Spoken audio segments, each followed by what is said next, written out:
सभी को नमस्कार, राम राम। तो हैं सब लोग। जैसा कि कल रात को वीडियो बनाया था सुप्रीम कोर्ट की टिप्पणी को लेकर, क्या लाइव होंगे, तो इसीलिए वीडियो शुरू कर दिया है। जो जो भाई ऑनलाइन है, वीडियो देख रहे हैं, वो वीडियो शेयर कर दें। और जिन भाइयों के कोई प्रश्न है, कोई प्रश्न पूछना चाहता है कोई भाई, तो कमेंट बॉक्स में लिख दे, तो उसके प्रश्नों का संभव जवाब देने का प्रयास किया जाएगा। और जो भाई भी कोई इस मामले में अपनी राय मशवरा अपना देना चाहे वो दे सकता है। इसमें सभी का स्वागत है। और बीच में 2 या 3 गेस्ट भी ज्वाइन करेंगे, उनसे भी इस मामले में अपन कुछ सवाल करेंगे, कुछ प्रश्नों के उत्तर खोजेंगे। तो सुप्रीम कोर्ट की जो अपने पास टिप्पणी आई कल, सबसे पहली बात तो आप लोगों को ज्ञात होगा, नहीं है तो मैं थोड़ा सा बता देता हूँ। सुप्रीम कोर्ट की सबसे पहले कल टिप्पणी आई है, अंग्रेजी शासन काल से पहले वक्फ रजिस्ट्रेशन की व्यवस्था नहीं थी। बहुत सारी मस्जिदें थी। 14वीं और 15वीं शताब्दी में भी मस्जिदें बनी हैं, तो उनके कागज कहाँ से लाए गए?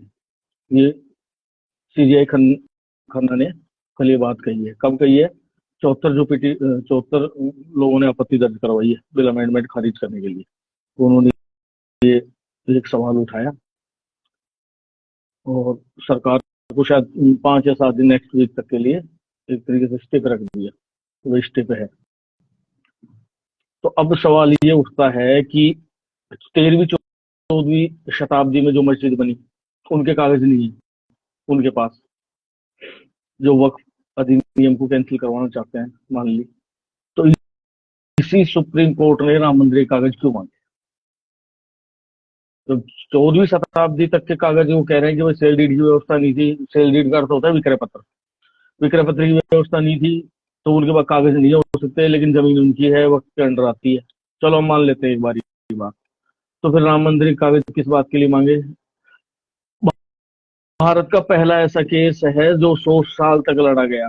आजादी से पहले से लड़ाई चल रही थी इस केस की, और अब जाके उसका फैसला हुआ। वो था राम जन्मभूमि केस, 100 साल तक चला, तब जाके उसकी भी व्यवस्था 2 वर्गों में की गई।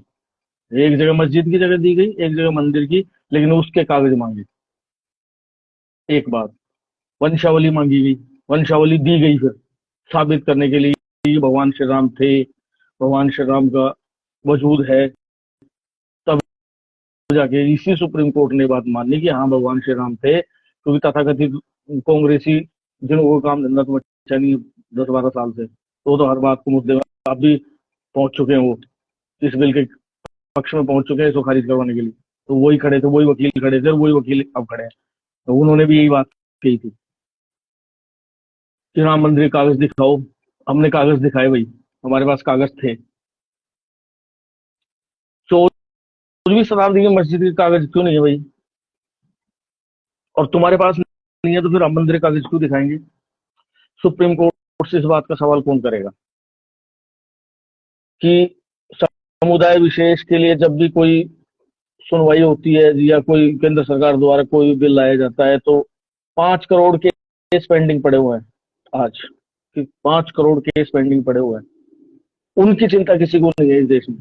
इनको चिंता है कि राम मंदिर कैसे बन रहा है, 370-35 से क्यों हटाई जा रही है, वक्फ अमेंडमेंट बिल क्यों लाया जा रहा है, और तुरंत की तुरंत पिटिशन लगती है, और तुरंत की तुरंत तारीख मिल जाती है, और तुरंत स्टे आ जाता है। तो हम भी तो ये जानना चाहते हैं सीजीआई साहब, खन्ना साहब से, कि साहब मान लिया कि 13वीं 14वीं शताब्दी की मस्जिद की सेल डीड नहीं थी या सेल डीड की व्यवस्था नहीं थी, तो उसके बाद कागज नहीं है, हमने मान लिया आपके बात। पर फिर मंदिर के कागज क्यों मांगे गए थे? तो क्या इस तरफ जो इस देश में होगा वो एक समुदाय, एक वर्ग, एक बहुसंख्यक वर्ग के खिलाफ ही होगा? और ऐसा क्यों साहब? गलती है हिंदू समाज की। भारत पहला ऐसा देश है जहां वामपंथी और मुस्लिम कट्टरपंथी एक साथ बैठ के एक योजना के तहत देश को हानि पहुंचाने का प्रयास निरंतर करते जा रहे हैं। और इन 10-12 साल से इन्होंने ये चीज बढ़ा दी। बाकी आप पूरे विश्व में कहीं भी चले जाओ, पूरे विश्व में वामपंथी और मुस्लिम चरमपंथी एक दूसरे को मारते काटते दिखाई देंगे। आप न्यूज़पेपर पढ़ लो, मिडिल ईस्ट चले जाओ, अमेरिका चले जाओ। जय श्री राम मनोज भाई, कैसे हो? धन्यवाद भाई साहब। अ, अगर वीडियो पसंद आ रहा है तो वीडियो शेयर भी कर देना। मोमा राम जी हमारे गुरु जी हैं, श्री राम कोचिंग सेंटर चलाते हैं। और इनके भाई शंकर लाल जी हैं, वो डॉक्टर बन चुके हैं। और मोमा राम जी से भी निवेदन है कि वीडियो शेयर कर दें अगर टॉपिक पसंद आ रहा है तो आप मिडिल ईस्ट में चले जाओ, आप पूरे यूरोप में चले जाओ, अमेरिका में चले जाओ। वामपंथी और मुस्लिम चरमपंथी एक दूसरे के खिलाफ काम करते हैं, एक दूसरे को मारते काटते हैं। बांग्लादेश में चले जाओ, पाकिस्तान में चले जाओ, जहाँ इस्लाम है वहां तो वामपंथियों को पहले काट दिया जाता है, उनका कोई लेना देना ही नहीं होता। लेकिन जहाँ मान लो जैसे कोई ईसाई है या जूस हैं, वहां पे अगर कोई वामपंथी है तो इनकी आपस में नहीं बनती, मुस्लिम चरमपंथियों की और वामपंथियों की, एक दूसरे को काटते रहते हैं। इसका उदाहरण एक और बता देता हूँ आपको। जैसे पहले बंगाल में जो सरकार हुआ करती थी वामपंथियों की, और एक समय में उस समय यही चलता था। लेकिन भारत के अंदर अब मुस्लिम चरमपंथी और वामपंथी मिलकर काम कर रहे हैं। उनका पहला एजेंडा था किसी भी तरीके से सत्ता में आना, मतलब मोदी को हटाओ। पहला तो ये है। उसके लिए तुम जो झूठ फैला सकते हो, जो झूठ बोल सकते हो, जो भी तुम बुरे से बुरा कह सकते हो, कर सकते हो, वो करो। कुंभ की बुराई करो, कुंभ की बुराई करो, कुंभ में 100 कमी बता दो, क्योंकि वो हिंदू समाज का त्योहार है, हमारा पर्व है वो। लेकिन जब इफ्तार पार्टी होगी तो उसको सब ज्वाइन करो लाइन लगा के, उसके खिलाफ कुछ मत बोलो। अगर कोई सड़क पे नमाज अदा हुई है और वो खुलेआम कहते हैं, "भाई, अगर सड़क पे भी जगह नहीं मिलेगी तो तुम्हारे घर में घुस के पढ़ेंगे नमाज", तुम रोकोगे? ये तो पढ़नी पड़ेगी।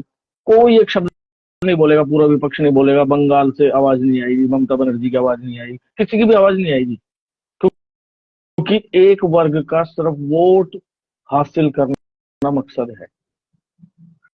तो सीजीआई साहिब हमें ये बताएं आप कि 13वीं 14वीं शताब्दी के समय सेल डीड की, विक्रय पत्र की व्यवस्था नहीं थी, उनके पास कागज नहीं है, तो इसमें हमारी क्या गलती है? दूसरी बात, हमसे क्यों कागज मांगे गए मंदिर के? तीसरी बात, आपने कहा वक्फ बाई यूजर, आपने एक शब्द का उपयोग किया, वक्फ बाई यूजर। तो चलो हम मान लेते हैं इस बात को, वक्फ बाई यूजर हो गई। तो आप हमें ये भी बताएं, गुरुद्वारा बाई यूजर, मंदिर बाई यूजर, ये कब होंगे? और होंगे तो उसके परिणाम क्या होंगे? तो जज साहब, आपका आपकी जो भी टिप्पणी है, क्या वो सही है? दूसरी बात, वक्फ ने एएसआई की ऐतिहासिक जो संपत्तियां हैं भारत सरकार की, जो एएसआई के अंतर्गत आती हैं, उन सबको, उनमें से भी बहुत सारी संपत्तियों को अपना घोषित कर दिया। एएसआई की संपत्ति, जिनकी देख रेख एएसआई करता है, जिसको भारत सरकार ने एएसआई को दे रखा है। अब मजे की बात अब बताते हैं आपको। मुलायम सिंह यादव मुख्यमंत्री बनता है उत्तर प्रदेश का, उसने एएसआई को ही बैन कर दिया, सिर्फ इसलिए कि उनको इसलिए घुसने नहीं दिया गया। मुस्लिम तुष्टिकरण करना था, मुसलमानों का तुष्टिकरण करना था, उसने घुसने ही नहीं दिया इनको, एएसआई वालों को। तो साहब, एएसआई की संपत्तियां भी वक्त की हो गई क्या, जिन पे उन्होंने दावा ठोक रखा है? एक टिप्पणी इस पे भी बननी चाहिए थी आपकी। अच्छा, बहुत अच्छी बात है कि अ, खन्ना साहब, आप ये कहते हो कि भाई जब हम इस कुर्सी पर बैठते हैं तो हम किसी धर्म विशेष के प्रति कोई लगाव नहीं रखते, हम किसी भी धर्म के हो। अर्थात हम हिंदू हैं तो हम हिंदू मुस्लिम धर्म के खिलाफ काम नहीं करेंगे। हम कुर्सी पर बैठते हैं तो हम एज ए जज बैठते हैं। बहुत स्वागत योग्य बात है, और आपकी टिप्पणी भी वैसी है। तो जब हिंदू धर्म की बात आती है, तब फिर ये सारी चीजें कैसे बदलने लग जाती हैं धीरे धीरे? भाई हमने क्या क्या नुकसान पहुंचाया है देश को, समाज को, न्यायिक व्यवस्था को? संविधान संविधान चलाने वालों, एक बात याद रखना, तुम वोट तुष्टिकरण के लिए किसी का भी संविधान उठा के कितना भी संविधान चला लो, जब तक हिंदू बहुसंख्यक है इस देश के अंदर संविधान चलेगा। और जिस दिन हिंदू अल्पसंख्यक हो गया ना, तुम्हें पता नहीं चलेगा कि ये संविधान नाम की लाल किताब लेके जो घूम रहा है ना 1 1.5 साल से, ये कहाँ गया, इसका परिवार कहाँ गया। और जो इसके तलवे चाट रहे हैं सुबह से शाम तक, जिनको कोई काम धंधा नहीं, जिनको पता है कि हम गलत आदमी के साथ खड़े होकर गलत बात मीडिया में बैठे कर रहे हैं, ये भी नहीं मिलेंगे। ये ध्यान रखना इस बात का। ये जो संविधान संविधान चल रहा के, और ये पूरा 1 1.5 साल से ये लगातार मीडिया में चल रहा है, एक लाल किताब लेके एक आदमी घूम रहा है, उसके पीछे कुछ अंधभक्त, कहते हैं बीजेपी वालों को अंधभक्त, तो वो हो रहे हैं तलवे चाटू। तो ये संविधान तब तक ही इस देश में है जब तक हिंदू बहुसंख्यक है, ये याद रखना इस बात को। जिस दिन हिंदू अल्पसंख्यक हुआ, संविधान नाम की चीज खत्म हो जाएगी। और अगर मेरी बात का यकीन नहीं है तो भारत देश की बाउंड्री जो बॉर्डर है उसके आसपास के देशों में देख लो क्या हो रहा है। पाकिस्तान में भी कभी हिंदू हुआ करते थे, बांग्लादेश में भी हिंदू थे, देख लो क्या हाल हो रहा है। तो संविधान संविधान तो चलाना बंद कर दो तुम लोग, बात मुद्दे पे आओ। दूसरी बात, खन्ना साहब एक सवाल आपसे करना है कि मैं, एक प्रसिद्ध यूट्यूबर है अजीत भारती, मेरी उनसे 1 2 दिन पहले कोई बात हुई थी, तो उन्होंने सुप्रीम कोर्ट को लेकर कोई टिप्पणी कर दी थी, ऐसा कुछ मैटर हुआ था, तो उनका यूट्यूब चैनल बैन कर दिया गया था या बंद कर दिया गया था, ऐसा कोई मामला था। तो उन्होंने एक वकील को हायर किया, उस वकील ने, वो बता रहे थे, उस वकील ने पैसे भी ले लिए, फिर वो भाग भी गया। तो वो बता रहे थे कि उस वकील ने पैसे लेके और ये बोला बोला जी इसमें थोड़ा समय लगेगा, आपके केस को निपट तो जाएगा ये, लेकिन इसमें थोड़ा समय लगेगा। तो उन्होंने बोला जी समय कितना लग जाएगा, बोला जी महीने 2 महीने तो लग ही जाएगा। तो बोला साहब ऐसा क्यों। तो बोला कि मेरी सेटिंग का जब जज आ जाएगा ना, मतलब जहाँ इनकी सुनवाई चल रही है, और मेरी सेटिंग का जब जज आ जाएगा तो तुरंत अपने फेवर में फैसला हो जाएगा। तो खन्ना साहब ये क्या सिस्टम है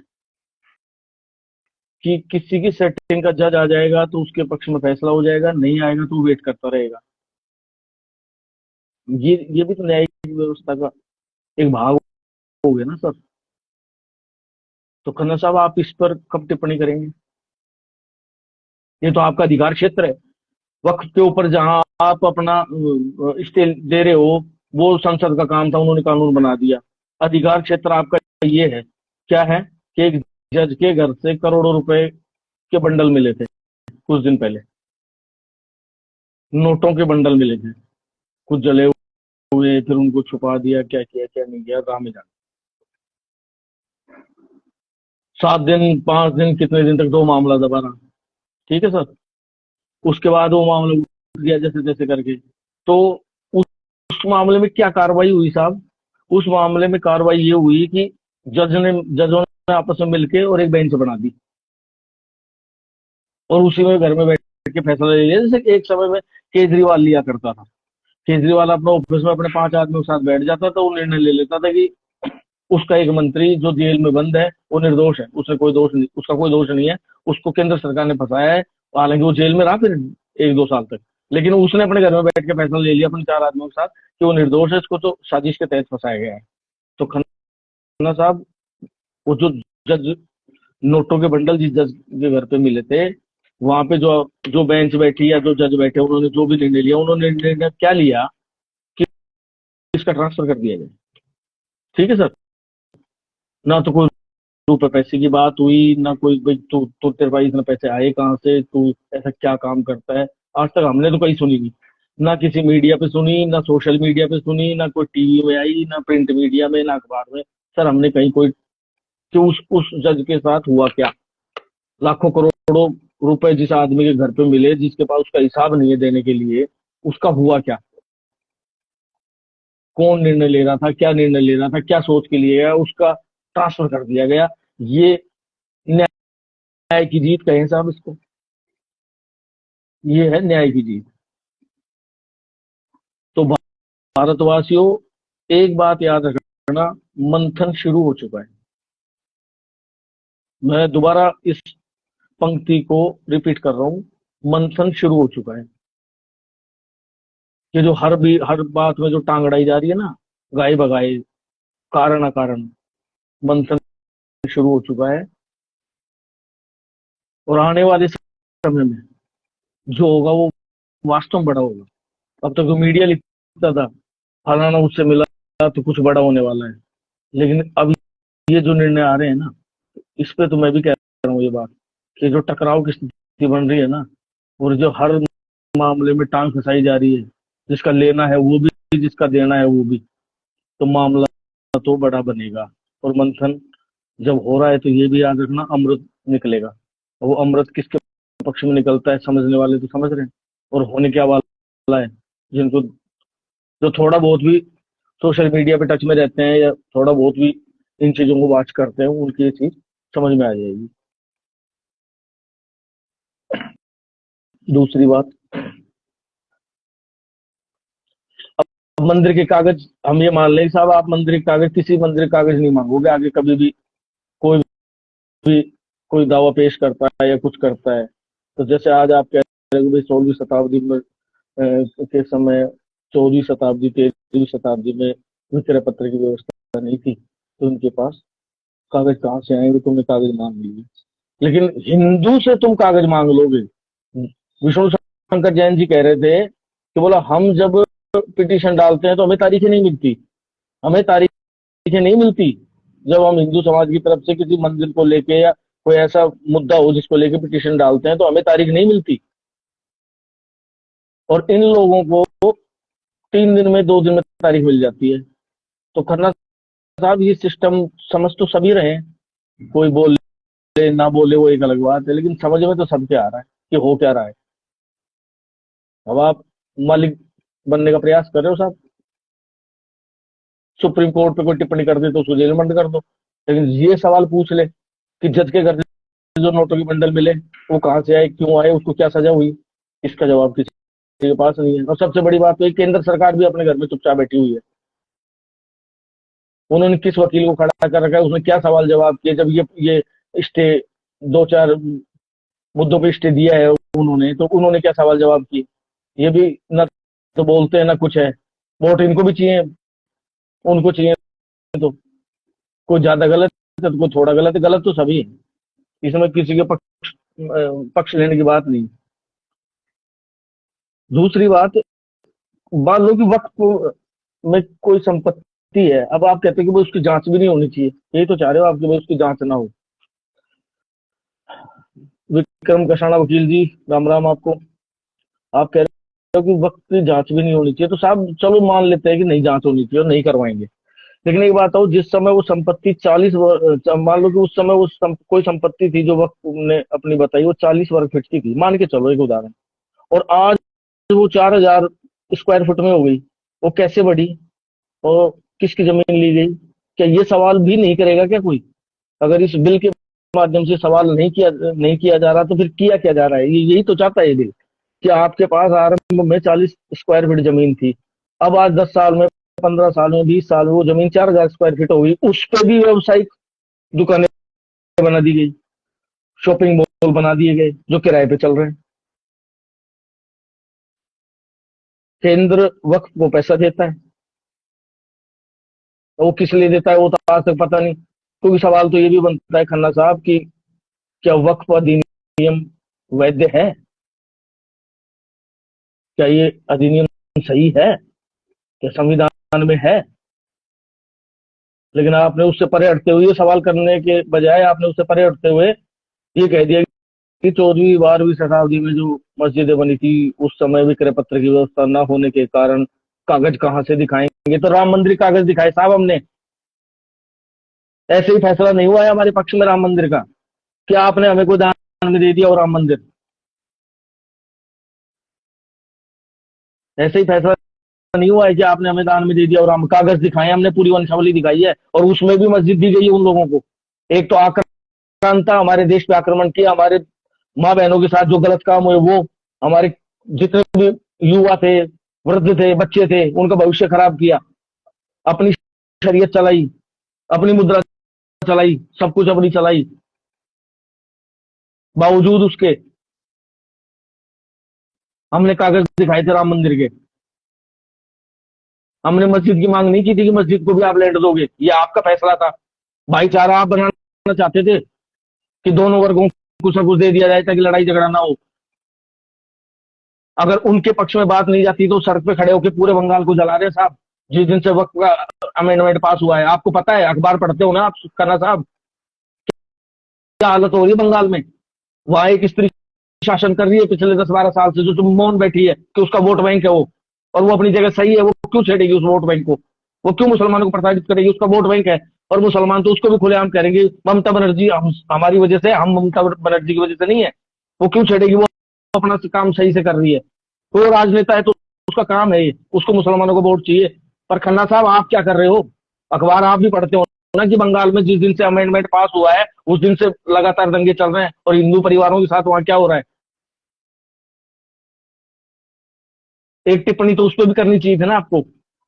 जो चीज संविधान में नहीं है आप उसके ऊपर बात ना करके आप ये बता रहे हो कि 12वीं शताब्दी में अगर कोई मस्जिद है तो विक्रय पत्र की व्यवस्था ना होने के कारण उससे कागज नहीं मांगे जाएंगे, या उससे कागज क्यों मांगे जाएंगे? क्योंकि कागज होते ही नहीं थे उस समय। तो राम मंदिर कागज दिखाए थे साहब हमने, तब जाके हमें वो जमीन मिली है और हमने उस पर मंदिर बनाया है। और हमारे मंदिर टैक्स देते हैं खन्ना साहब। किससे टैक्स ले रहे हो आप? कभी सोचा है आपने? कौन सी मस्जिद टैक्स देती है? कौन सा मदरसा टैक्स दे रहा है? लेकिन मंदिर टैक्स दे रहा है साहब। 400 करोड़ रुपए टैक्स आया है श्री राम जन्मभूमि मंदिर से। अगर हिंदू चुप बैठा है, वो चुपचाप पी रहा है ना सब कुछ, तो इसका मतलब ये नहीं है खन्ना साहब कि सब कुछ वैसा ही हो रहा है जैसा होना चाहिए। नहीं साहब, हिंदू संविधान का भी पालन करता है, हिंदू कानून का भी पालन करता है। और इस देश में इसीलिए संविधान संविधान की किताब लेके घूम रहा है एक पागल, जिसको खुद को नहीं पता उसमें संविधान में लिखा हुआ क्या है। और कुछ परम महा समझ जाओ आगे डॉट डॉट डॉट उसके तड़वे चाटते घूमते हैं। वो जैसा ओजस्वी तेजस्वी यशस्वी नेता ही नहीं है, जो बिना कोकीन लिए सोता नहीं और बिना बिना कोकीन के उठता नहीं है। तो जज साहब, धैर्य बहुत बड़ी चीज होती है, और बहुत बहुत बड़ा उदार दिल है हिंदुओं का। लेकिन हमारी पीड़ा कौन समझेगा? अब आपने तो कह दिया वहां बैठ के कि उनसे कागज नहीं मांगे जाए, तो इसका मतलब हम ये मान लें कि अगर कल को, अच्छा एक बात और है साहब, इनके पास तो मान लो अपने वक्त के नाम से एक फाउंडेशन है, ये तो जिस मर्जी पे दावा ठोक देते हैं। हमारे पास तो कोई ऐसा बोर्ड भी नहीं है, कोई ऐसा हिंदू बोर्ड हमने तो सुना नहीं आज तक कि कहीं हिंदू गांव सुंदरपुरा में एक हिंदू बोर्ड के नाम से लोग बैठे हुए हैं और वो कह देते साहब ये फलानी मस्जिद हमारी है, ये हमारे अंतर्गत आ गई, और फिर हम फैसले भी हम ही करेंगे उसके। और हमने देनी तो है ही नहीं, इसीलिए तो हमने कब्जा करने की कोशिश की है उस पर। हमारे पास तो नहीं है साहब। या तो फिर आप हमारा भी बना दो, कोई दिक्कत नहीं है, उनका वक्त चलता है चलने दो, हमें कोई आपत्ति नहीं है। और आपत्ति करके भी क्या कर लेंगे साहब हमने? अगर कोई केंद्र सरकार वहां पे बैठ के एक बिल बना रही है साफ सुथरा सा, तो आप उसके ऊपर स्टे दे रहे हो, तो हमने कर क्या लिया और हम कर भी क्या सकते हैं? क्योंकि ये सनातनी तो कमा के खाने वाला आदमी है साहब, बच्चे पालने हैं उसको, हमें थोड़े पंचर बनाने हैं साहब। हम 100 कमाएंगे, 200 कमाएंगे, 2 लाख कमाएंगे, लेकिन हमें अपने बच्चे देखने हैं, हमें, लेकिन हमें देश भी देखना है साहब। तकलीफ तो हमें भी होती है करना साहब। एक एसी के रूम में बैठ के अगर 4 आदमी बात करके कोई, क्या हुआ था, 40 स्क्वायर फीट की संपत्ति 4,000 स्क्वायर फीट कैसे बन गई वक्त की? और उसका हिसाब भी ना मांगे, और हिसाब मांगे तो आप स्टे दे देंगे साहब। तो एक काम करो, आप हमारा भी बोर्ड बनवा दो साहब, एक आप ये भी घोषणा कर दो वहां बैठ के कि इनका भी एक हिंदुओं का बोर्ड बना दो, फिर हम भी अब यहीं बैठ के, और केरला में कोई भी जो जमीन दिखेगी वो हम अपनी घोषित कर लेंगे। अराजकता हो जाएगी साहब। बुद्धिजीवियों से ये उम्मीद रहती है कि वो, अगर पहली बात तो आप हस्तक्षेप ही नहीं कर सकते, सबसे बड़ी बात तो ये है। अब ये तो क्या ही पंच बनने वाली बात हो गई साहब, कि जो जहां मर्जी खड़ा हो जाएगा, पंचायत लगाएगा भाई, हाँ ठीक है, क्योंकि वो पागल तो घूम ही रहा है किताब लिए। तो इनको अगर सुप्रीम कोर्ट वालों ने कुछ कह दिया, कॉलेजियम पे कुछ भी बोल दिया, तो फिर तुम सब एक हो जाते हो, तुम सब एक हो जाते हो। फिर कह देते हो कि केंद्र सरकार तो मनमानी कर रही है, तानाशाही हो रही है। लेकिन अगर तुम्हें कुछ नहीं कहे, तो फिर तुम वहां बैठ के और संसद के बनाए कानून में मीन में ही से निकालोगे। क्योंकि अपने पास 5,000 5 करोड़ जो केस पेंडिंग पड़े हैं, उनको सुन के उनको निपटारा करने का तो समय है ही नहीं ना साहब। लेकिन वक्फ अमेंडमेंट को खारिज करने के लिए 2 ही दिन के अंदर याचिका भी लग जाती है, 2 दिन के अंदर तारीख भी मिल जाती है, और 2 घंटे के अंदर स्टे भी दे देते हैं। सोचो साहब इस बात के बारे में, बहुत कुछ सोचने की जरूरत है। और हिंदू भाइयों से भी निवेदन है मेरा कि भाई लोगों, लड़ाई झगड़ा हम करते नहीं है, हमें करना भी नहीं है। खन्ना साहब, गोपालगढ़ की एक घटना बताता हूँ आपको। अगर आप हिंदू समाज को हल्के में लेते हो ना, तो गोपालगढ़ की एक घटना बताता हूँ आपको मैं। हिंदू समाज के 2 बच्चे थे, उनको मार दिया था चरमपंथियों ने, मुस्लिम चरमपंथियों ने। उसके 2 दिन या 4 दिन के बाद में पूरे गोपालगढ़ में क्या हुआ था, ये बताने की जरूरत नहीं है। जो लोग वीडियो सुन रहे हैं, जिनके पास बात जाएगी, वो समझ जाएंगे मैं कहाँ क्या बोल रहा हूँ। तो करने के लिए बहुत कुछ है साहब, पर ये है कि उदारवादी है, देश नेशन फर्स्ट मानते हैं, न्याय व्यवस्था में पूरा यकीन रखते हैं, कानून व्यवस्था में पूरा यकीन रखते हैं, संविधान में पूरा यकीन रखते हैं, और किसी गैर हिंदू की जमीन को अपना नहीं बताते साहब, कि उसको अपना बता के उसको कब्जा भी कर लें, और कागज मांगे तो साहब कागज भी नहीं है। कागज कहाँ से आएंगे हमारे पास? तो साहब ये काम नहीं करते। जो कर रहे हैं उनकी सुनवाई 2 घंटे 2 दिन में हो रही है, और 2 घंटे के अंदर निर्णय भी आ रहे हैं साहब। एक स्वस्थ लोकतंत्र में अगर आपको लगता है ये बात सही है, तो आपकी मर्जी की बात है साहब। खन्ना साहब, आपसे विरोध है हमारा। और हिंदू भाइयों, सनातनी भाइयों, मैं आपसे निवेदन करूंगा कि सारे दिन महिलाओं की रील देखने से बढ़िया है कि अपनी फेसबुक या सोशल मीडिया पे 2-2 लाइन लिख दिया करो, ऐसी कोई चीज आ जाए तो। और अगर नहीं लिखना है तो किसी कॉपी पेस्ट कर लिया करो, और कॉपी पेस्ट भी नहीं आए तो किसी से पूछ लिया करो, किसी से लिखवा लिया करो। एक विरोध तो किया करो यार थोड़ा बहुत। अब तुम ये सोचते हो तो तुमने एक आदमी को वोट दे दिया, उसकी सरकार बनवा दी, सब कुछ वो करे, तो साहब वो नहीं कर रहे हो, बंगाल में भी नहीं हो रहा उनसे। क्योंकि जब तक पुरुष स्वयं पुरुषार्थ नहीं करेगा ना, तो उसको कुछ अचीव नहीं होता उसको। श्री कृष्ण भगवान ने अर्जुन से यही कहा था गीता में, ये कर्म तो तुम्हें करना पड़ेगा वत्स। तो मेरे भाइयों, आपसे मेरा हाथ जोड़ के निवेदन है कि ये महिलाओं की रील 2 घंटे की बजाय 1 घंटा देख लिया करो, 1 घंटे में से 10 मिनट निकाल लो, और उस 10 मिनट के अंदर करना कुछ नहीं है। एक फेसबुक पोस्ट, एक ट्विटर की पोस्ट, या अपना एक भाई जो अपने मार्केट में कोई मिल जाए, उससे बैठ के चर्चा कर लो इस बात पे, ताकि उसको पता तो रहेगी वो क्या रहा है। सुबह राबड़ी पी कर शाम को अपने खा पी के सो के उठने से कुछ नहीं होता है। जहां तुम ज्यादा हो, जहां तुम्हारी बहुतायत है, वहां सही है कि कोई दिक्कत नहीं है। मैं कह रहा हूँ ये बात, कि वहां दिक्कत नहीं है। लेकिन जैसे जैसे तुम घट रहे हो, जहां जहां घट रहे हो, वहां दिक्कतें शुरू हो चुकी हैं। और इसी कारण से ये अमेंडमेंट हुआ है, और ये सिर्फ सनातन समाज के लिए हुआ है। साउथ में ईसाइयों के पक्ष में भी जाएगा, ये बात सही है।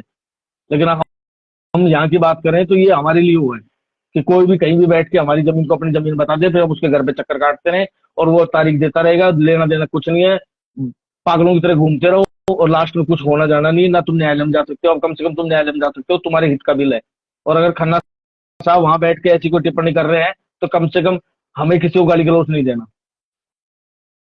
हमें सिर्फ इतनी बात करनी है कि साहब ये आपने अपनी बात कही, आपने एक पक्ष को सुना, और आपने खन्ना साहब अपनी बात कही, तो आप भी यार एक कोई पोस्ट डाल दो, या चर्चा कर लो। आप भी तो अपनी, जो आपके दिल में है वो, आप भी तो अपनी बात कहो यार।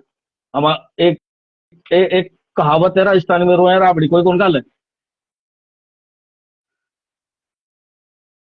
और माँ भी दूध कौन पियावे, जब तक बालक नहीं रोगे। तो कम से कम अपनी अपनी बात तो रखो यार, कम से कम पता तो चले। इस मामले में वो सही कहता है राहुल गांधी, कि सत्ता इनकी होगी, सिस्टम हमारा है। तो तुम्हारी तो सत्ता है तो नहीं है, तो तुम्हारे पक्ष में अगर कोई बिल आ भी, मोदी को तुम सबने वोट दिया हो, जरूरी नहीं आगे तुम दो, ये भी जरूरी नहीं। सब अपना अपना वोट है, अपनी विचारधारा है, जहां मर्जी वोट डालो, कोई बुराई नहीं है। मैं किसी का वोट नहीं मांग रहा है बैठ के आपसे। आपको कांग्रेस बढ़िया लगती है, उसका नेता बढ़िया लगता है, उसको वोट दो, बसपा को दो, सपा को दो, जिस मर्जी को वोट दो, तुम्हारा वोट है। लोकतंत्र में हमारे पास ये अधिकार सुरक्षित है। पर मेरा निवेदन ये है कि कम से कम अगर समाज के, धर्म के, सनातन के पक्ष में अगर कोई बिल आया है, उसमें कोई अच्छी बात हमारे लिए है, और उसके ऊपर अगर कोई गलत तरीके से कोई टिप्पणी की जा रही है जो सही नहीं है और आपको नहीं लगती, तो कम से कम एक मैसेज तो छोड़ सकते हो यार। कितनी देर लगती है, सारे दिन 2 घंटे महिलाओं की रील भी तो देखते हो।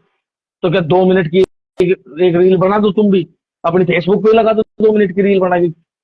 ऐसा तो है नहीं कि भाई तुम्हारी प्रोफाइल के अंदर तुम ही एक आदमी हो, बाकी सब अननोन है, सब अपने यार दोस्त ही हैं। पता तो चले यार। आज तुम एक बनाओगे, कल 3 बनाएंगे, कल 300 बनेंगे, तो कल उसके अगले दिन 3000 बनेंगे, तो 3 लाख होने में टाइम लगेगा। जब 3 लाख आदमी सोशल मीडिया पे एक साथ डालेंगे, तो ये याद रखना एक बात, संगठन में शक्ति होती है। गोपालगढ़ का कांड बताया था ना मैंने। तो हिंदू समाज के जो बच्चे थे, जिस वर्ग से थे, उन्होंने शक्ति दिखाई अपनी। क्यों नहीं निकले किसी के मुंह से? तो वो शक्ति दिखाओ यार भाई। मेरा वीडियो बनाने का मकसद लाइक प्राप्त करना नहीं है भाई साहब, मैं आपको बताऊं। मैं स्पष्ट बोल रहा हूँ आपको।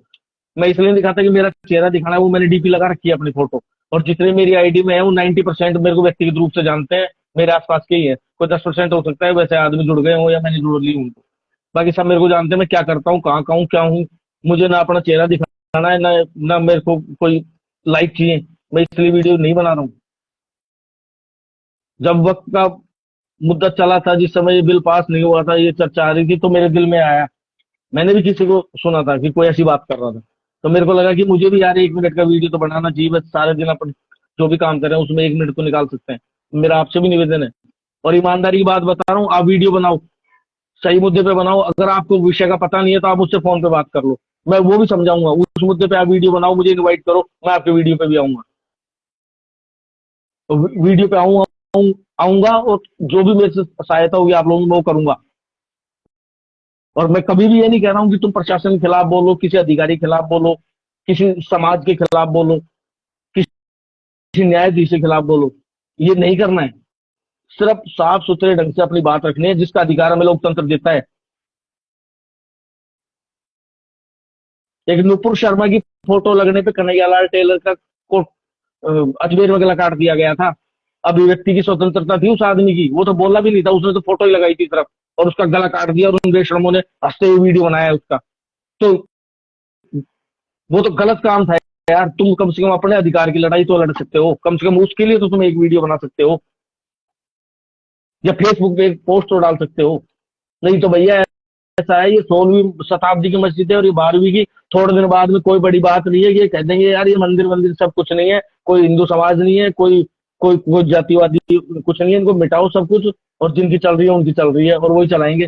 तो भाई साहब, जिस भ्रम में बैठे हुए ना कि हाँ आज हम बहुसंख्यक हैं यहाँ पे और कोई हमारा कुछ कर नहीं सकता, तो भाई साहब, गांधार अफगानिस्तान तक थी तुम्हारी अस्थि, अगर गर्व की बात करते हो तो। गांधार से चल के इंडोनेशिया तक अस्थि थी तुम्हारी। और आज अगर ईमानदारी से बताऊं तो 18 राज्यों में तुम बहुसंख्यक हो, बाकी सब जगह अल्पसंख्यक हो गए, क्योंकि पैसे दे गया तो कन्वर्ट कर दिया उन लोगों ने, या खुद लोग लालची हैं जो कन्वर्ट हो गए। 2-3 को तो मैं जानता हूँ यहाँ पे, जो पैसे लेके कन्वर्ट हो गए। तो ये हस्ती है ना, इसका घमंड ज्यादा दिन नहीं रहा और ना रहेगा। क्योंकि कोई भी समाज हो, कोई भी जाति हो, उसके अंदर भी भेदभाव होता है आपस में। आप ये याद रखना इस बात को। उसमें भी छोटे बड़े का भेद होता है, एक पैसे वाला एक गरीब आदमी, तो उन्हें उनमें फर्क मिलेगा, और वो फर्क करते हैं। और ये जो बात मैं कह रहा हूँ, ये मैं अपने अनुभव से कह रहा हूँ, ये मैंने देखी है, और आप लोगों को पता है कि मेरा कथन सत्य है।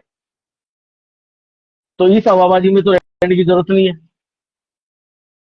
मेरा आपसे निवेदन है, एकजुट रहो, संगठित रहो। सिर्फ इसलिए भ्रम में मत रहो कि आज हम यहाँ ज्यादा हैं, फलाने गांव में ज्यादा हैं, तो भाई कोई कुछ नहीं कर सकता। सही बात है, कोई कुछ नहीं कर सकता। लेकिन कोई ऐसी नौबत आ जाएगी ना जिस दिन रोहिंग्याओं का पहचान पत्र बनते हुए टाइम नहीं। एक चीज और बताता हूँ विशेष रूप से आप लोगों को, जो मेरी इस बात मैं काफी दिन से बोलना चाहता था, लेकिन मेरे आज दिमाग में आई है। आपकी पुलिया के नीचे बहुत सारे लोग पड़े हुए हैं, आप देख लेना। जो ओवर ब्रिज बना हुआ है उसके नीचे बहुत सारे लोग पड़े हुए हैं। जहां तक मेरा आइडिया, अभी तक उनके डॉक्यूमेंट नहीं बने हैं। ध्यान रखना इस बात का, अगर कहीं कोई डॉक्यूमेंट बनेगा तो वोटिंग जरूर होगी, और वो इंडिया के नहीं है, ये और बता देता हूँ मैं आपको। 100% रोहिंग्या है वो, जिस पर आज तक कभी किसी सरकार ने, कभी किसी अधिकारी ने कोई कार्रवाई करने की कोशिश नहीं की, ना उनके कागज देखने की कोशिश की, ना उनसे बात की, ना उनसे पूछताछ की। कॉलेज के सामने से बहुत बार मोटरसाइकिल चोरी हो जाती है, आप लोगों को पता है।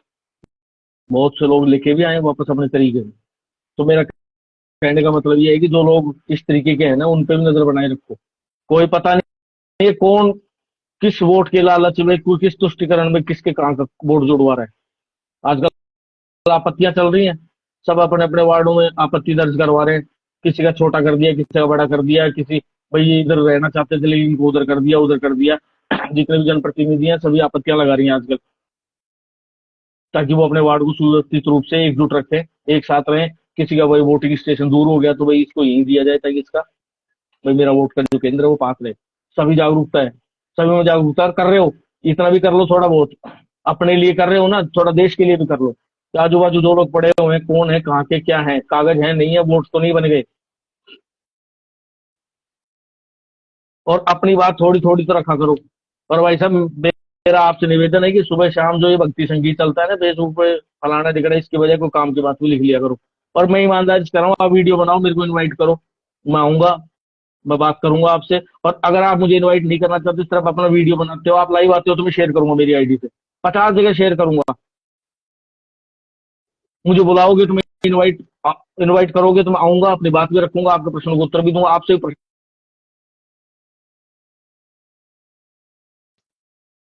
तो मेरे भाइयों, थोड़ी सी जागृति लेके आओ, इस भ्रम में मत रहो कि हम बहुत सारे हैं। 19 राज्यों में सिर्फ बहुसंख्यक हो, मेरी कैलकुलेशन सही है तो।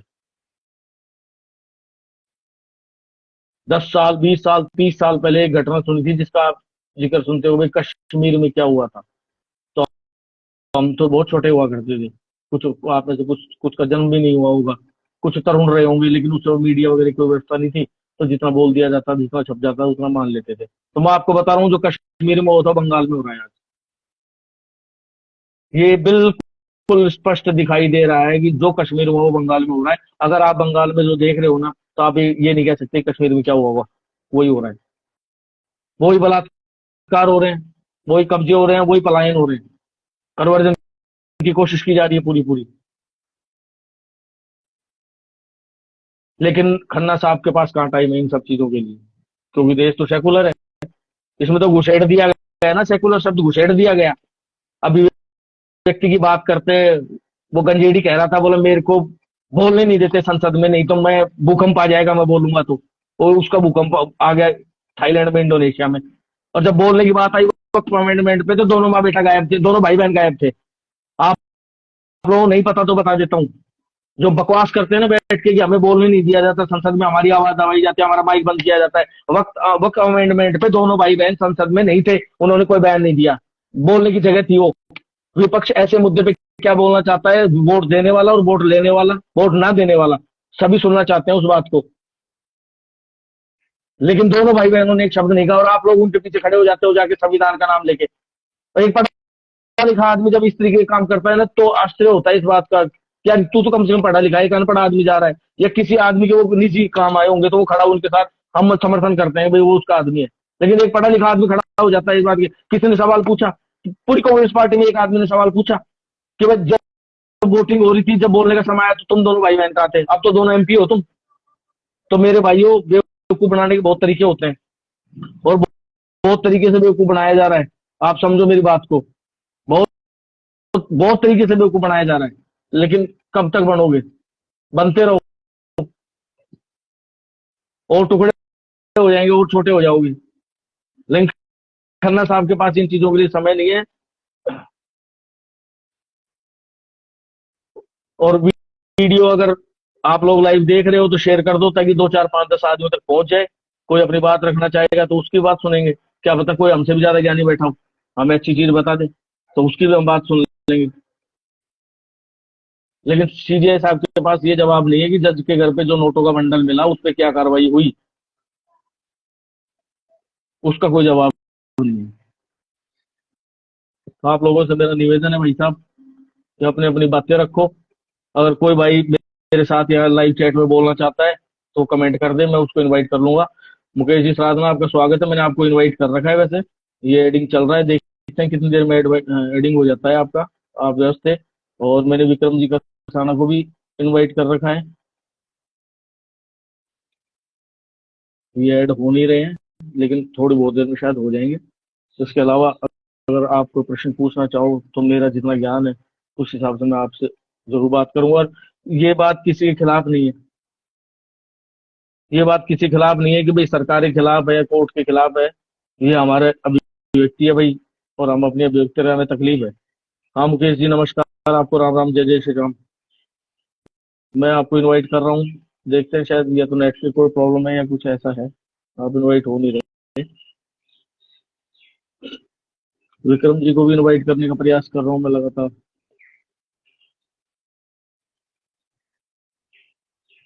तो जो भाई देख रहे हैं वो वीडियो शेयर कर लें। राकेश जी का साना, आपको धन्यवाद है। Mukesh ji sir want to join, ठीक है सर, मैं आपको लेता हूँ। सर मैंने ऑलरेडी एक्सेप्ट कर रखा है आपको, लेकिन आपका कनेक्शन फेल हो रहा है। कहाँ बैठे हो? इंटरनेट वीक है क्या सर? वकील जी चेक करता हूँ एक बार। एक्सेप्ट, वकील साहब ऐड तो कर लिया, देखते हैं।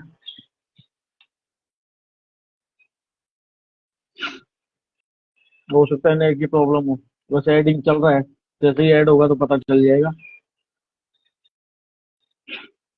और सीजीए साहिब साहब ने ये भी बात नहीं बताई कि भाई जो वक्फ अधिनियम है ये संविधान का हिस्सा है या नहीं है। अगर ये हिस्सा है तो हम कोई टिप्पणी भी करें, वैसे तो संसद का बनाया वो कानून है, वो टिप्पणी भी करें। अगर ये हिस्सा भी नहीं है उसके बावजूद टिप्पणी आ रही है तो ये तो पहले से भी आ रही थी और आगे भी आएंगी। वैसे मैं एक मजे की बात बताता हूँ, जहां तक मेरी सूचना है ना, वर्तमान सीबीआई है ना, केंद्र सरकार का आदमी है। ये और बताई तो मजे की बात आपको, मेरी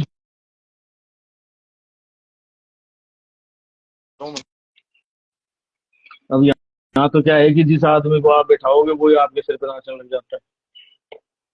तो वकील साहब आप इनवाइट, आपका कनेक्शन लगातार फेल हो रहा है सर। एक सेकेंड, मैं इधर से देखता हूँ।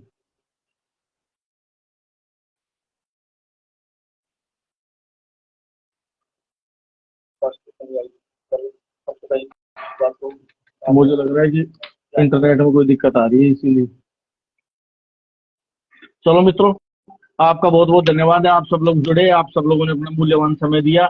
और आखिरी निवेदन यही है कि कोई भी सामाजिक मुद्दा जो सनातन की है, हिंदू धर्म के पक्ष में और जिससे आप सहमत होते जो होना चाहिए, आप किसी भी पार्टी से बिलोंग करें, किसी पार्टी को वोट करें, विचारधारा करें, उससे कोई फर्क नहीं पड़ता।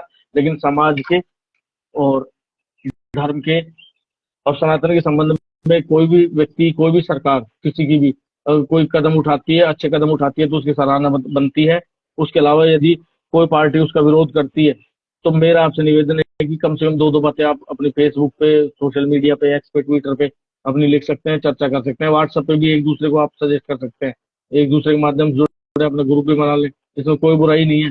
ये हो सकता है 2 दिन कोई आपका मजाक उड़ाए कि यार ये क्या बकवास हो रही है, ये नए नेता है, फलाना है, ढिकड़ा है, ये ऐसा कर रहे हैं इसमें नेतागिरी जैसी कोई बात नहीं है। देश प्रथम है, पहले सबसे पहले हमारे लिए राष्ट्र है, उसके बाद सब कुछ है। हम अपने समाज से जुड़े हुए लोग हैं और अपने समाज में जुड़ के रहो भाई। तो लोग कहते हैं कि जातिवाद ये वो फलाना ढिकड़ा है, ऐसा कुछ नहीं है। भाई साहब आप जुड़ गए वकील जी, तो एक बार बोल दो ताकि मैं आपको इनवाइट कर सकूं। हाँ सर। हाँ वकील जी नमस्कार, मुकेश जी नमस्कार जी। तो आप काफी देर से मैं आपको जोड़ने का प्रयास कर रहा था वकील जी, लेकिन मुझे लग रहा है या तो मेरा नेट स्लो है या फिर आपकी तरफ से कोई दिक्कत है, लेकिन अब आप जुड़ गए, आपका बहुत बहुत स्वागत है। आप बोल रहे हो ये कल का जो स्टे दिया है नहीं, तो मेरा प्रश्न ये है कि मेरे मन में कौतूहल है, उसका आप उत्तर दे सकें तो। हाँ और सर मेरे मन में कौतूहल ये है कि कल जो सीजीआई साहब है ना, खन्ना साहब, उन्होंने एक हाँ बात जी कही है कि अंग्रेजी शासन काल से पहले वक्फ रजिस्ट्रेशन की व्यवस्था नहीं थी। बहुत सारी मस्जिदें थी जो 13वीं और 14वीं 15वीं शताब्दी में बनी, तो आप चाहते हैं कि उनकी सेल डीड दिखाएं, लेकिन उस समय सेल डीड की विक्रय पत्र की व्यवस्था नहीं थी। ठीक है जी, तो चलो उसके कागज ये कैसे मांग बात सकते हैं? तो मेरा सवाल ये है कि राम मंदिर के कागज कैसे मांगे गए, हमसे कैसे कागज मांग लिए जाते हैं? तो आप थोड़ा प्रकाश डालें सर। मैं बोल रहा हूँ, काफी लंबे टाइम से राम मंदिर का मुद्दा इन कोर्ट में था, जिस कारण से उसकी ठीक पूरी है। जांच चल रही है। सबसे पहले काफी जस्टिसों ने उसके ऊपर अपने यानी विचार व्यक्त किए थे। लेकिन अब ये हाँ जो जी। चल रहा है अपना वक्फ बोर्ड वाला, इसमें जी। जस्टिस संजीव खन्ना थे, जस्टिस के वी विश्वनाथन थे, जस्टिस संजय कुमार थे, तीनों की यानी पीठ थी इसमें। और सीजीआई खन्ना ने इसमें कहा है ये विशेष स्थिति है, कमियों हाँ की जी। ओर इशारा किया है। कुछ सकारात्मक चीजें ठीक भी है। हैं, लेकिन हम नहीं जैसे। चाहते कि इतना बड़ा बदलाव किया जाए कि पक्षकारों जी। के अधिकार प्रभावित हों। 5 साल से इस्लाम मान रहे हो जैसा प्रावधान भी है, लेकिन हम उस पर रोक नहीं लगा रहे। कोर्ट आमतौर पर कानूनों पर रोक नहीं लगाते हैं, लेकिन ठीक व्यक्तियों है। के अधिकार भी प्रभावित नहीं होने चाहिए। ठीक है। कार्यपालिका, न्यायपालिका, विधायिका विधायिका के अंदर संसद अपने कानून बनाती है, लेकिन हाँ जी। कुछ कानून बनते हैं जो लोगों के मानवाधिकार, बुनियादी अधिकार और अल्पसंख्यक ठीक है। ठीक है। उनके अंदर दखल हो, जीवन जीने के अधिकारों में या धार्मिक अधिकारों में कुछ बदलाव हो, तो उसके अंदर न्यायपालिका त्रुटियों को सही करने के लिए वापस ठीक है। भेज सकता है। अब ठीक है। इसमें क्या था कि जो फिलहाल स्टे दिया गया, स्टे कुछ टाइम के लिए हम्म। दिया गया, 5 मई के हम्म। लिए, 5 मई तक के लिए सरकार को अपनी बात रखने के लिए बोला है। जी। इसमें एक चीज, जो जितनी भी रिट लगी है सुप्रीम कोर्ट में, वो लगी है अनुच्छेद 26 के आधार पर। अनुच्छेद 26। 26 के आधार पर अब अनुच्छेद 26 को हम समझे तो अनुच्छेद 26 है धार्मिक मामलों के प्रबंधन की स्वतंत्रता प्रदान करना। यह ठीक है। अनुच्छेद प्रत्येक धार्मिक संप्रदाय को धार्मिक और धर्मार्थ संस्थाओं की स्थापना और रखरखाव, अपने धार्मिक मामलों का प्रबंधन, संपत्ति अर्जित करने और उसका प्रशासन करने का अधिकार देता है। लेकिन यह सब सार्वजनिक व्यवस्था, नैतिकता और स्वास्थ्य के अधीन है। इसकी भी कुछ जी। सीमाएं हैं। जी। धार्मिक समुदाय इन अधिकारों का प्रयोग करते समय इन सीमाओं का सम्मान करने के लिए बाध्य है, ठीक है। जिसमें नैतिकता और स्वास्थ्य के प्रति कोई प्रॉब्लम ना हो, और जो जी। व्यवस्थाओं को का हनन ना करे। जी। उनको अनुच्छेद 26 के अधीन यानी किया गया है। अनुच्छेद 26 के आधार पर ही इन्होंने लगाया कि भाई हमारी जो धार्मिक स्वतंत्रता है जिसका हनन जी। हो रहा है, जिस कारण से इन्होंने यानी सुप्रीम कोर्ट में रिट डाली है। सुप्रीम कोर्ट ने जांच करने के लिए फिलहाल केवल इतना कहा गया है सुप्रीम कोर्ट के आदेश में कि इन चीजों को रोका जाए, केवल अपना जवाब पेश करने तक सरकार को आदेश किया गया। अब सरकार को आदेश किया गया तो इसके अंदर एक चीज और आ रही है, जगदम्बिका पाल जो वक्फ पर संसदीय समिति अध्यक्ष हैं, उन्होंने कहा है वक्फ बोर्ड धार्मिक नहीं है, वैधानिक और प्रशासनिक संस्था है। इसमें अन्य समुदाय के लोग शामिल करने पर संवैधानिक रोक नहीं है। सुप्रीम कोर्ट फैसले में कह चुका है वक्फ प्रशासनिक संस्था है। तो इसमें गैर मुस्लिम व्यक्तियों को जो शामिल किया गया है उसके ऊपर रोक लगाई है। सुप्रीम कोर्ट ने कहा कि जो आपके धार्मिक, सुप्रीम कोर्ट ने सीधा कहा है, या अखबार ने कहा है, ये मैं नहीं बोल सकता। सुप्रीम कोर्ट ने तो गैर मुसलमान बोला होगा, लेकिन अखबार ने सीधा लिखा है कि हिंदुओं को शामिल किया जाए। यदि हिंदुओं के जितने भी जो ट्रस्ट बनाए गए हैं धार्मिक, उसके अंदर मुसलमान लोगों को शामिल किया गया है क्या, जिसका सरकार ने कोई जवाब नहीं दिया। मेरे तो कुछ को एक बातें हैं सवाल पूछना मेरे को एक सवाल पूछना था आपसे, अगर आप उस पर थोड़ा प्रकाश डाले तो। कि संसद ने कानून बना दिया, राष्ट्रपति महोदय ने पारित कर दिया, तो क्या सुप्रीम कोर्ट को अधिकार है कि वो उस कानून को निरस्त कर दे? निरस्त करने का अधिकार नहीं है, लेकिन कुछ मामलों में जैसे मानवाधिकार या बुनियादी अधिकार, जिनको हम जीवन जीने का अधिकार भी बोलते हैं, और अल्पसंख्यक अधिकार जिनका हनन हो, तो उसका संज्ञान ले सकते हैं, उसमें कुछ बदलाव करवा सकते हैं। अच्छा, जैसे मान लो कि सुप्रीम कोर्ट ने कुछ बदलाव के आदेश दे दिए, बदलाव तो के लिए और आदेश नहीं देंगे, उनकी सुनवाई होगी। सुनवाई के बाद में सरकार की तरफ से अपनी बातें रखी जाएंगी। बातें रखने के बाद में उसमें जो कुछ बदलाव होंगे वो सरकार के साथ में होंगे, ना कि आदेश के अनुसार होंगे। सरकार भी अपनी बातें रखेगी, सुनवाई का अधिकार तो है। भाई साहब, सरकार ने अपनी बातें नहीं रखी, यही तो सबसे बड़ी दुख की बात है कि केंद्र सरकार की तरफ से जो वकील था, पता नहीं वो वकील था भी या नहीं थी, उसने कोई बात ही नहीं करी उस नहीं, मामले मैंने पे। केंद्र सरकार की तरफ से सॉलिसिटर जनरल थे अपने तुषार मेहता जी, उन्होंने अपनी बात रखी हाँ, है। कहाँ रखी है? कुछ भी नहीं कहा, वो तो सुन के आ गए साहब सारी बात ऐसे कैसे। नहीं, हाँ, तो यानी सोलिसिटर साहब ने किया है कि भाई हम तब तक यानी इसके अंदर कोई बदलाव नहीं करेंगे, ना ही कोई 1995 के बाद में संपत्तियां जो वक्फ बोर्ड ने अधिग्रहण की हैं उनके अंदर कोई बदलाव नहीं करेंगे, ना कलेक्टर नियुक्त करेंगे। ये तो आपकी नहीं, सरकार से जो पैरवी की है। ये ये कौन सी बात है कि हमारे पास भाई 16वीं शताब्दी में सेल डीड की व्यवस्था नहीं थी तो हमसे कागज ना मांगे, उनसे कागज ना मांगो साहब, ये कोई बात थोड़ी है। एक तो मुगल आक्रांता इस देश पे हमला किया, इस देश की जमीन हड़प ली, जिसमें मस्जिदें बना दी मंदिर तोड़ तोड़ के, या जो भी किया उन लोगों ने, उनके पास कागज भी नहीं है। और हम राम मंदिर के कागज निकाल लाते हैं, और राम मंदिर के कागज हम लोगों ने निकाले, उन्होंने मांगे कोर्ट ने हमसे, हमने उनके सामने दिए, बावजूद उसके उन्होंने एक जमीन मस्जिद की दी थी, उन्होंने किसी ने मांग थोड़ी की थी कि मस्जिद की जमीन तुम दो, अपने सब विवेक से दिए उन लोगों ने। तो जब हमारी बारी आती है तो हमें सब कागज देने पड़ेंगे, और जब उनकी मैं बारी आती है तो उनके पक्ष में तो यहाँ तक बात आ गई कि भाई इनको सेल डीड दिखाने की जरूरत क्या है, क्योंकि उस व्यवस्था ही नहीं थी। मैं इसको विस्तृत रूप से बोलना चाह रहा हूँ कि जैसे जी, आज आप यानी मस्जिदों के इनके वगैरह के कागज मांग रहे हो, उनकी यानी टोटल संपत्तियां आज के दिन में 8 लाख वक्फ संपत्तियां मानते हैं, जिसके अंदर ठीक है। 4 लाख का तो इनके पास में रिकॉर्ड मेंटेन है, लेकिन 4 लाख संपत्तियों का रिकॉर्ड मेंटेन नहीं है इनके पास में। ठीक जैसे है। कोई वगैरह कुछ भी रहा होगा, लेकिन कुछ हाँ, जमीनें ऐसी हैं जिनके ऊपर अपना ये दावा ठोकते हैं, लेकिन कुछ उन जमीनों के ऊपर कई गांव बसे हुए हैं, वक्त अपनी संपत्ति घोषित करता है उनको, और उसके कागज भी इनके पास में। लेकिन क्या वक्त की संपत्ति उसको घोषित कर दिया जाए या उनको वंचित कर दिया जाए अपने अधिकारों से, जो कई उस 3 पीढ़ियों से वहां पर निवास कर रहे हैं उन गाँवों में। तो ये चीजें भी नहीं हो सकती। तो वक्त की संपत्तियां जो हैं वो सभी ही अनुचित उचित भी नहीं है और अनुचित भी नहीं है। अब आप बोल रहे हो कि भाई जो जिनके डॉक्यूमेंट्स आपके पास में नहीं है, तो क्या जिनके डॉक्यूमेंट्स इनके पास में है वो सभी संपत्तियां इनको दे दी जाएंगी? मेरे को लगता है वो सभी संपत्तियां इनको नहीं दी जाएंगी। जिनके अंदर आदिकाल से लोग बचे हुए हैं, पुरानी आबादी भूमि कर चुकी है, जिसमें काफी लोगों ने अपना आवास यानी निर्धारित कर रखा, जीवन यापन कर रहे हैं, उसको और नहीं हटा पाएंगे।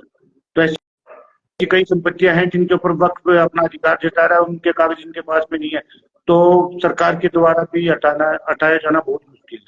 जैसे पुरानी नहीं, वो कोई भी 150 साल पुरानी मस्जिद है जिसमें वो अपने यानी धर्म का प्रचार करते हैं, धर्म को मानते हैं, तो उसको संभवतया जल्दबाजी में हटाया नहीं जा सकता। ओबीसी तो कहता है कि साहब हमारे पास तो 1,19,000, पता नहीं 1,19,000 इतनी जो संपत्तियां है ना, इनके कागज हम्म। ही नहीं है हमारे पास। नहीं नहीं, तो साहब 4 लाख फिर संपत्तियों के कागज हैं उनके पास में।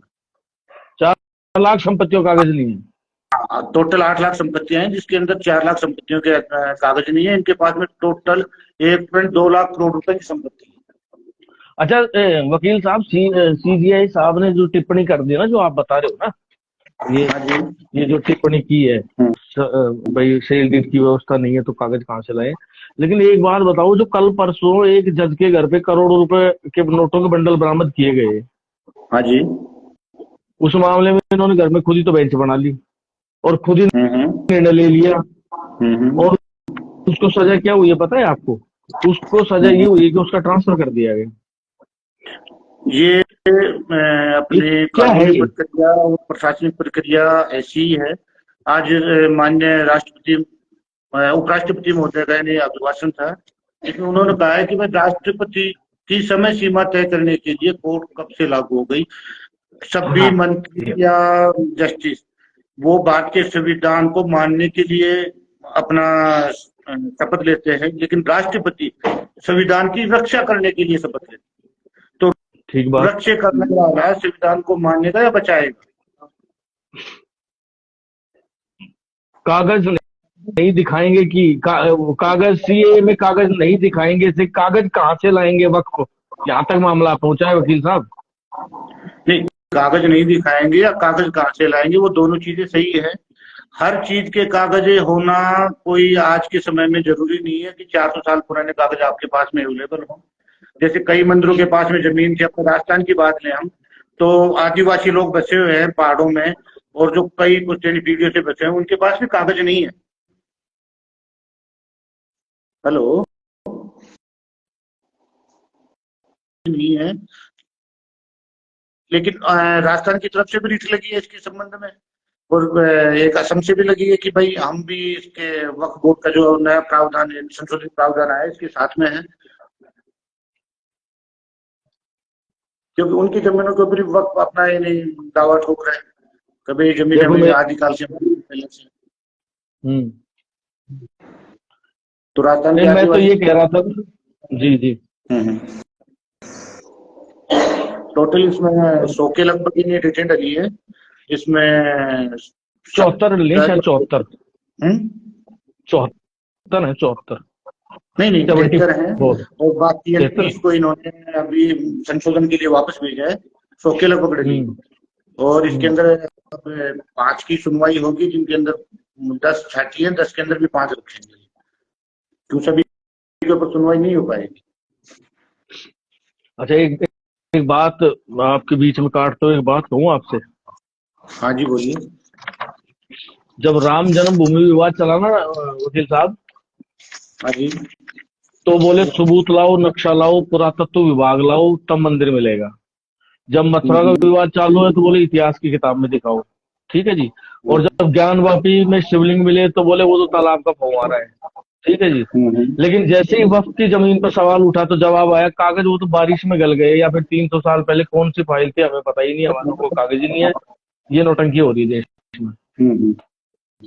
सुप्रीम कोर्ट ना सियासत पे चलता है, ना भावनाओं के ऊपर चलता है। अब ये जो जितना भी फंडा हो रहा है वो सियासत का और भावनाओं का हो रहा है। सुप्रीम कोर्ट कानून के आधार पर, कानून के अधिकारों के आधार पर चलता है, जिसमें ना तो कोई भावनाएं होती है, ना ही कोई राजनीति होती है। मैं आपसे सहमत नहीं हूँ वकील साहब इस बात पे, आप डिफेंड कर सकते हो कोर्ट को, लेकिन मैं सहमत नहीं हूँ इस बात।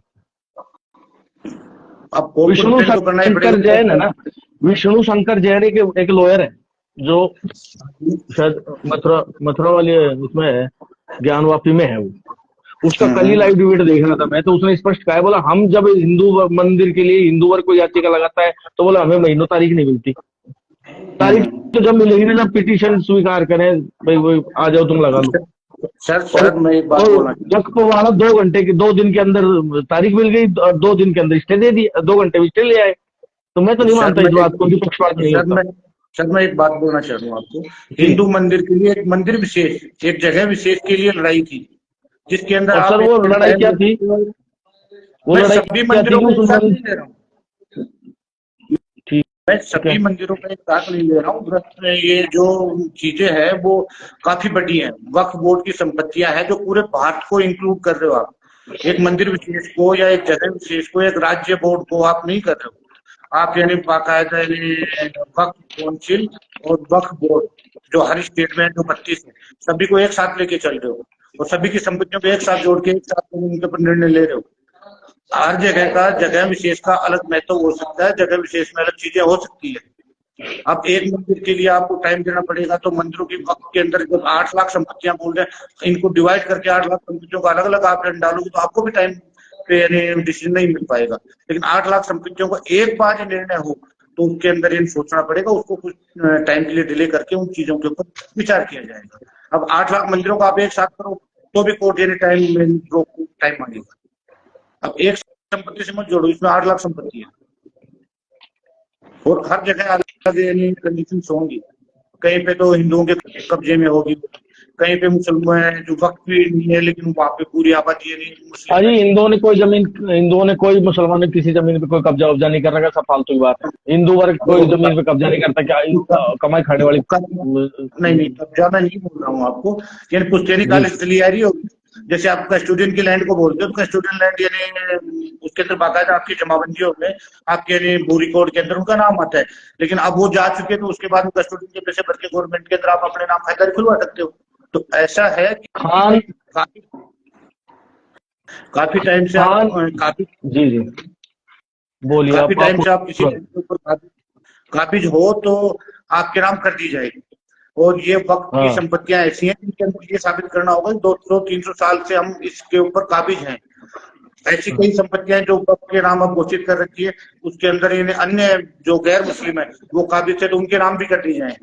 भाई 8 लाख संपत्ति आपने बताया ना, तो 4 लाख के इनके पास में कागज है, 4 लाख के कागज नहीं है, तो 4 लाख के जिनके पास में कागज है उन पर ये काबिज भी है या नहीं है, ये भी देखना जरूरी है। भाई कागज होने से थोड़ी सोल्व हो गया मैटर, तो इसके ऊपर कागज है भी या नहीं है, और कागज कितने साल से नहीं है। आप जो वो हटा दिया जाए वक्त की संपत्ति से, मेरी खुद की राय। आपने एक समझौता सुना हो, नेहरू लियाकत समझौता हुआ था, जिसे दिल्ली समझौता के नाम जाना जाता है, लेकिन ये शायद 8 अप्रैल 1950 के आसपास हुआ है, पाकिस्तान और भारत के बीच में हुआ था। जिसका मुख्य उद्देश्य था कि दोनों देश अपने अपने देश में जो अल्पसंख्यक है उनकी रक्षा करेंगे। ठीक है जी। उसके बाद में जो मारकाट हो गई बाद में, ठीक है, तो हमने उसी तहत कस्टोडियन लैंड बची थी हमारी, जो मुसलमान चले गए थे यहाँ से। हाँ जी। तो ये बात अब पाकिस्तान में, अब जो हिंदू, पाकिस्तान से भी तो हिंदू आए होंगे। हाँ जी। कहाँ है वो जमीन है पाकिस्तान में? ये ठेका सारा हिंदुस्तान में दोनों ही ले रखा है क्या, सारा का सारा? क्या हम ही नहीं ईमानदारी काम करना है?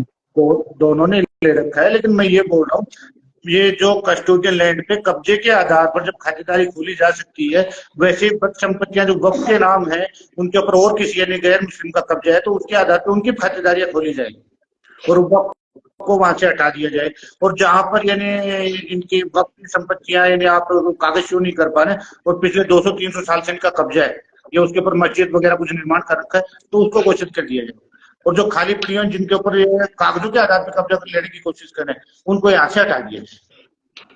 देखो जी, सबसे पहले तो ये वाला जो आपका अमेंडमेंट जो बिल लागू हुआ ना राष्ट्रपति के हस्ताक्षर से, सबसे पहला इफेक्ट तो सबसे बड़ा पड़ा कि जितनी भी सरकारी संपत्तियों ने वक्त पर अपना दावा ठोक रखा था ना, वो निष्क्रिय हो गया। सबसे बड़ी बात, इन्होंने जितनी भी सरकारी संपत्ति थी जिसमें अवैध कब्जा ठोक रखा था वक्त वालों ने, ये उनकी संपत्ति नहीं रही। इस चीज को भी स्टे दे दिया करना नहीं। निष्क्रिय होने का कारण भी था कि काफी लंबे टाइम से इनका कोई कब्जा नहीं था उसके ऊपर। नहीं तो आपका सीबीआई तो उसके ऊपर भी टिप्पणी दे रहा है, 5 तारीख तक शायद स्टे दे दी है उसने इस बात पे कि कोई कार्रवाई इस बिल के संबंध में, जो अमेंडमेंट से संबंध में जो भी कार्रवाई अगर कोई शुरू हुई है तो वो स्टे पे है, कोई कार्रवाई नहीं है। क्या खन्ना साहब को ये नहीं पता होगा इस देश का एकमात्र सीजीआई है, उसको ये नहीं पता होगा कि ये नौटंकी भी होती है इस देश में? तो सिर्फ खामखाई मतलब कुछ भी बोलना है, भाई वहां बैठ गए तो बस भाई प्रवचन देना है, ज्ञान देना है कि हम जो कहें वही सही, बाकी सब खाता ना भाई हम कहें तो सही। हर कोई भी ऐसा मामला आता है, कोई भी ऐसा बिल आता है तो उसके ऊपर हम यही चीजें देखते हैं। भाई नए कानून में ऐसी वक्फ बाई यूजर बोलते हैं जिनको, जो लंबे समय से यूजर।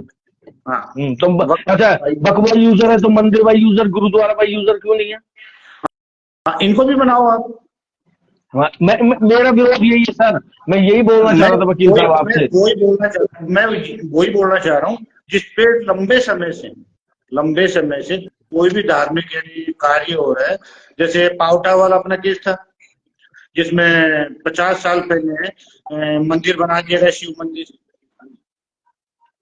पहले तो भाई के द्वारा इन शिष्टों को दान की गई वो जमीन, उसके बाद में बहन ने उसके ऊपर पैसे लगा के मंदिर बना दिया और अब कुछ भूमाफियाओं ने उसके ऊपर अतिक्रमण करके उसका बेचान करवा लिया, लेकिन वहां पर बाकायदा प्रशासन ने उसको रोक दिया। घनश्याम जी, आपके कमेंट के लिए बहुत बहुत धन्यवाद है। आप जो हमारी सराहना कर रहे हो उसके लिए, आप जो प्रशंसा कर रहे हो उसके लिए भी आपका धन्यवाद है। आपसे निवेदन रहेगा, वकील साहब मुकेश जी अपनी बात रख रहे हैं तो आप पूरी सुन कर ही जाएं और पोस्ट को शेयर कर दें तो आपके आभारी रहेंगे। हाँ वकील साहब कंटिन्यू। हाँ, वहां पर प्रशासन ने उस काम को रुकवा दिया, उनके जो संपत्ति को मंदिर की खुर्द-बुर्द कर रहे हैं जिसको, क्योंकि लंबे समय से वो मंदिर था और धार्मिक आस्थाएं थी उस मंदिर के प्रति, तो सांप्रदायिक तनाव ना बढ़े इस कारण से चीजें होती हैं। तो लंबे समय से जिसके ऊपर कोई मंदिर बना हुआ, जिस लैंड के ऊपर या जिस लैंड पे मस्जिद बनी हुई हो, जिस लैंड पे गुरुद्वारा बना हुआ हो, तो वो उनके नाम घोषित कर दी जाए। और जिस संपत्ति के ऊपर जैसे मंदिर की संपत्ति है या मस्जिद की संपत्ति है या कोई और धार्मिक संस्था की संपत्ति है, उसके अंदर लंबे समय से जो मंदिर का ना तो कभी कब्जा रहा, ना मस्जिद का कभी कब्जा रहा, जिसमें लोग इन बसे हुए हैं, जो आबादी क्षेत्र में आ रहे हैं उसको बाकायदा उन खाद्य जो वहां पर काबिज है उनके नाम कर दिया। जिससे किसी को ये नहीं आप बोलते हो कि जैसे वक्फ बोर्ड को वक्फ की संपत्ति हो गई, इससे ना आय का अपवर्जन होगा, तो वहां पर इनका कब्जा ही नहीं है, तो आय कहाँ से आएगी उनके पास? या मंदिर की जमीन है, मंदिर के ऊपर काबिज कोई हो पिछले 100-200 साल से, तो उसको मंदिर को तो आय नहीं मिल रही उससे, लेकिन उससे रेवेन्यू इकट्ठा तो किया जाए गवर्नमेंट का, तो भाई इतने यानी % लग के यानी अपने गवर्नमेंट रेट का, और गवर्नमेंट में जमा हो, उसके बाद में इसको यानी खाताधारकों को सौंप दिया जाए।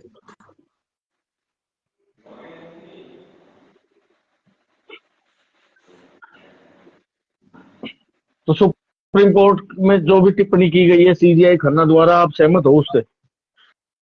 सीजीआई खन्ना यही द्वारा तो जो बात। टिप्पणी की गई है वो केवल ये की गई है कि भाई ये जो विशेष स्थिति है, जिसके अंदर विशेष स्थिति है, इसमें कुछ जो आपने संशोधन किया, इसमें कुछ कमियों की ओर इशारा किया है और सकारात्मक चीजों को भी शामिल किया गया है इसमें। तो जो सकारात्मक चीजें हों, जो सभी के हित में हो, जो किसी के भी अधिकारों का हनन ना करें, तो कुछ थोड़ा बहुत बदलाव और होना चाहिए इसमें कानून के हिसाब से। जैसे क्या क्या बदलाव होने चाहिए आपके हिसाब से? बदलाव क्या है कि भाई इनके डॉक्यूमेंट जो पिछले 3-4 साल से जो संपत्तियां वक्फ के अंदर यानी रजिस्टर्ड नहीं है, और वक्फ की संपत्तियां हैं वो जिनके अंदर पुराना निर्माण हुआ है, पुराने यानी कब्जे काबिज हैं, तो उनको वक्फ का कर दिया जाए। जिनके ऊपर वो काबिज नहीं है और वक्फ के कागजात उनके पास में, उनको हटा दिया जाए। तो वो तो ये मानने को तैयार नहीं है ना, ये बात। उनका तो स्पष्ट मानना है ये संपत्ति हमारी है, कागज नहीं है। कागज जो है वो तो है ही हमारी, जिन पे हमने दावा ठोक रहा है, जिनके हमारे पास कागज है वो भी हमारी है। नहीं, कुछ बदलाव होगा इसमें, जितना इन्हें टाइम बीतेगा तो कुछ इन्हें अच्छा निकल के आएगा इसमें। चलो भविष्य का इंतजार करते हैं, अभी तो और तो अपने पास क्या है। फिर इसमें लाखों जो वक्फ का जो संशोधन हुआ, इसमें लाखों प्रतिवेदन सुझावों के बाद संशोधन अधिनियम बना है।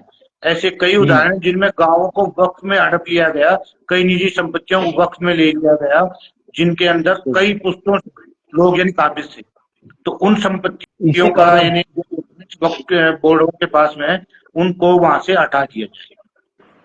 इसी कारण से तो ये बिल प्रकाश में लाया गया सर।